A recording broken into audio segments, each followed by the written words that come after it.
and good morning. My name is Dick Knuckle and this is Dick Knuckle News. Today we're going to talk about a heartwarming story that should make you feel better, and it definitely makes me feel better. But first, let's go to weather with Dayna in the studio. Dayna.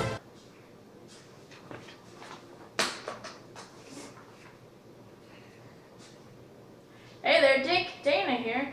And in today's forecast, it looks like it is very cloudy and there's an overall bleak day. Just so gray and windy and sad.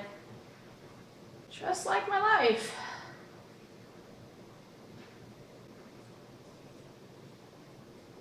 Absolutely beautiful. Now, before we get into our main story of the day, let's talk about taking a knee during the national anthem. This has caused a lot of controversy and a lot of trouble between people, and I don't know why. A lot of people are saying that it's disrespecting freedom, and you don't have the freedom to kneel. You have to stand. That's apparently the only rule in America that you must follow. And I somewhat understand it from both points of view. You should have the freedom to protest how you please if it's in a peaceful and unharming manner. But also there are tons and tons of soldiers out there who believe that they're fighting for the right cause, and we should respect them for protecting us. But here's my question to all of the people who actually have a problem with this. And it's the same question I ask every single person who wants to stand up for a cause. How does this affect you personally? That's it. When you go home tonight and you eat dinner with your loved ones, does it really affect you? When you hop into the bathtub or when you go take a shower tonight, is it haunting your dreams? Is it messing with you? Can you not get it off your brain? Is it keeping you from doing your day-to-day? When you're driving to work and when you're going to go sit in your cubicle or stand behind a desk or teach a class, does it really affect your work for what these people are doing? When you're going to the store to buy some eggs, get some milk, harass the lady on aisle 9, does it really affect you, keep you from buying things in the store because one person decided to take a knee during the national anthem? Does it?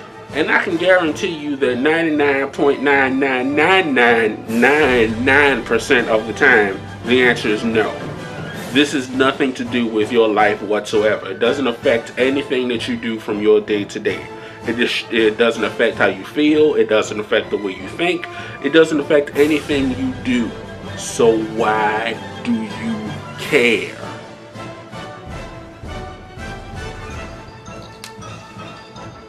What the fuck? Honestly. It's nothing to do with you at all. And speaking of sports, let's take it back to the studio with Dayna. Dayna. Well, Dick, a few teams won a few games of some sport or another. I don't really care. Well, a few other teams lost some games. Lost just like I did when I landed this stupid job. Boy, oh boy, she's a spicy meatball.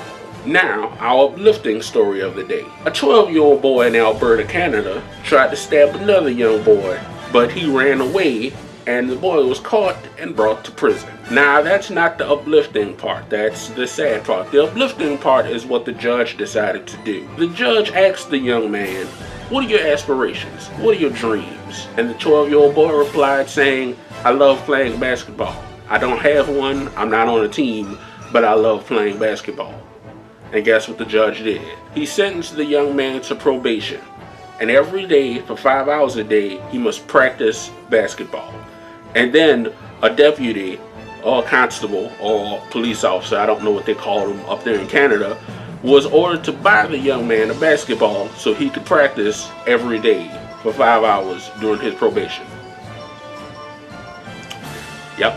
Just take a moment to let that sink in. I know a lot of you are probably upset because you're stupid, but just think about it for a second. Let the stupidity slide off and then think about it just for a moment. Now, I'm not saying attempted murder is something that you could just let slide, and I'm not saying people shouldn't be convicted for their crimes. What I'm saying is that it's nice for a judge to give out hope instead of damnation. Here in America, home of the free, we worry more about convicting criminals. We worry more about getting money out of their pockets instead of giving them something to hope for, something to dream about, something to look forward to on a day-to-day basis. Especially the youth of America. The youth of America get shit thrown in their face every day. And what do they get in return? More shit. Instead of taking these young men and making them clean the streets, how about we ask them what they want to do? What do they love? What are their aspirations? And get them to do that. Get them to focus on something that'll keep them off the streets, that'll keep them out of trouble. How about actually giving them something that'll give them a sense of pride, a sense of hope, a sense that the world isn't as corrupt and fucked up as they believe it to be. But believe me, if the boy does it again, then your sentence is ass. Now let's go over to Graham and see what his top pick is for the week. Graham.